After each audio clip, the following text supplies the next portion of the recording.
Well, hey there, guys. I know it's been a while. We haven't done a video in a long time.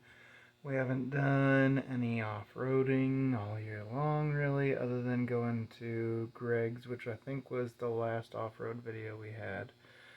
But other than that, some plans ended up getting messed up by illness and such, and family issues that arose. And one of those issues, at the time, actually, my rear drive shaft on the TJ here exploded. It didn't fully explode, but the U-joint came to pieces and it was still holding on, but just barely. Between running back and forth to hospitals, etc., I was down here for half an hour here, half an hour there, pulling my drive shaft off of Libertas back here and tearing it apart, putting back together new U-joints and such. And first time ever doing any kind of driveline work like that, and it was in a hurry without the proper tools. I didn't have a press, a hydraulic press, or even a ball joint press or anything. I was using socket hammer method. And since then, she's done alright. She runs down the road and stuff, but I got a bit of a driveline vibration, so I'm suspecting one of two things.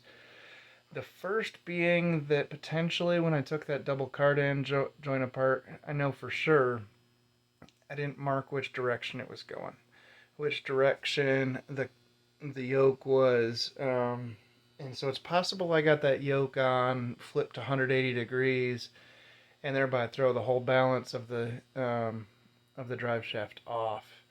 The other possibility is since my rear axle is out of a Rubicon, it uses a different size U-joint than my transfer case does, 1310 versus 1350 if I remember correctly.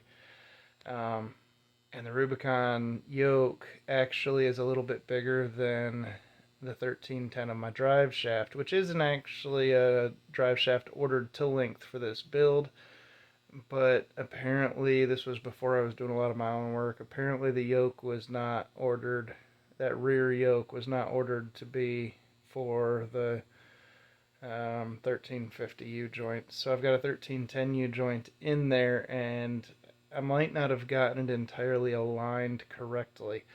And so it might be just a little fraction of an inch out of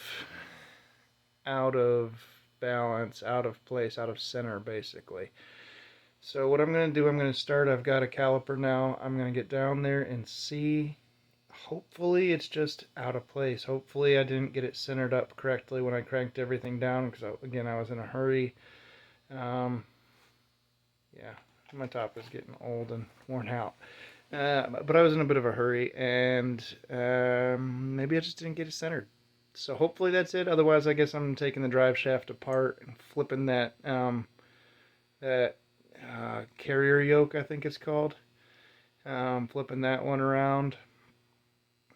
Worst case, I can't figure it out, and I either need to send it to a driveline shop to get the drive shaft balanced, or I just order finally the correct drive shaft with the correct size length, correct size yoke for that rear end, etc.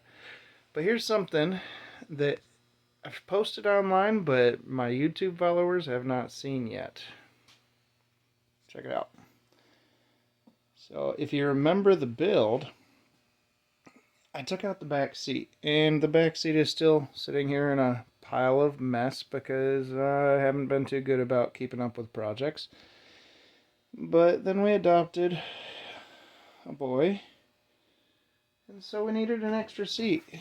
This seat actually is a front seat out of a TJ, another TJ that was wrecked. It's almost a match, except you'll notice it was a different year because the headrest is slightly different than mine.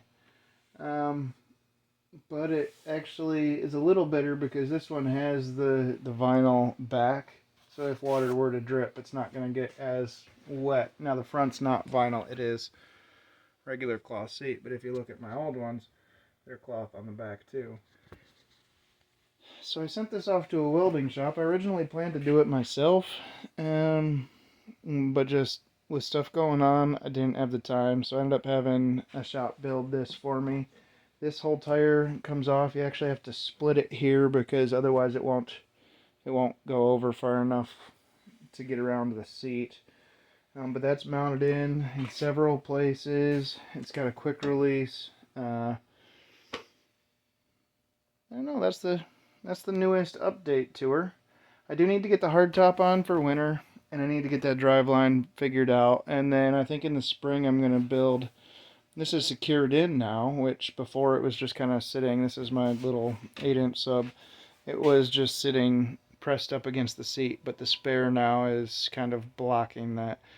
So this is actually secured in, bolted in, a little bit more theft secure, but I need to give it some kind of, I'm thinking maybe like a PVC protection over it to keep it out of the rain. I'll figure something out, maybe polyethylene or something, and I'll figure that out. For now, I'm going to get underneath it. I'll try and see what's going on with that drive shaft. So I did find a pretty decent issue on this rear one, as I suspected. It's actually out by 1/4 of an inch by my caliper here. Literally 0.25, I think, was 0.25 to 0.26. So I have a bit of an issue. This cap has actually slid a little bit because, again, this yoke right here off of the rear axle is too big for the 1310 U-joint, but this yoke on the drive shaft is for a 1310 U-joint. So that means these need to slide in a little bit, which I did not get them in far enough. I'm hoping there aren't pins out here, or else I have to pull this cap off entirely and reposition those pins, re-grease, re-clean, and re-grease everything. And I don't want to go through all of that hassle. So if I can just slide everything back together, this would be real easy. While you're watching me do this, let me tell you, and I know I said we haven't really had any good Jeep off-road adventures recently, and haven't really had much to show you, have we? But as it turns out, we got plans in the works for 2023 for probably late April, May maybe.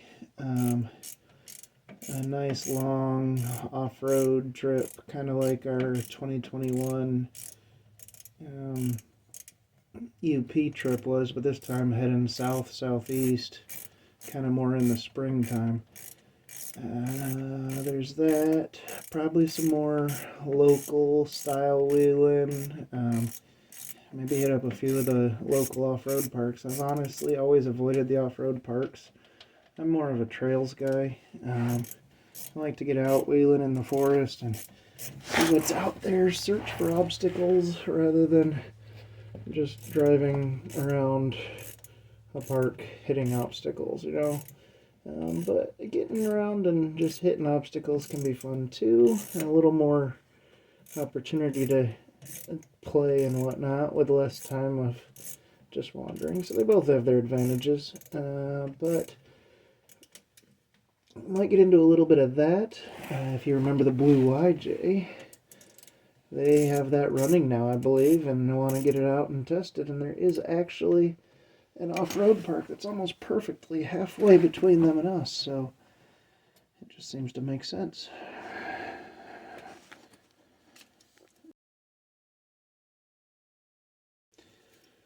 While I'm down here, it looks like another year or two is probably the end of this muffler. So I need to start figuring out what I'm going to do about that, huh? I know everyone always likes to go with the nice, loud, chunky ones, but that's not really my bag, man.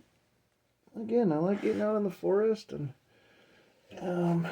there's something to be said for just being able to quietly wheel. This thing can move freely back and forth, so the pins aren't messed up, it appears. Okay, we'll see what that does. It definitely needs that 1350 yoke, 1350, the larger U-joint, or a different yoke off of the actual rear axle. I was able to center it up to within 1/100th of an inch, but I'm not 100% confident that those caps aren't going to slide again. And I don't know if they slid from where I originally put them or if um, I just didn't get them in the right spot in the first place. So we'll have to see. I'll take it for a test drive in a little bit and find out if it's good now. That should have definitely taken care of the vibration, because I mean, 1/4 of an inch on the drive shaft at 60 miles an hour is pretty intense. It's kind of why this thing's been parked, because I didn't want to blow something up, burn up a bearing or something from all that vibration and heat. But it's December now. It's no longer, summertime. I think it's time to pull this soft top on and get the hard top back on. What do you say? Okay, I'm a little out of breath, a little worn out, but I got it on. It's all cranked down and ready to go for a test drive.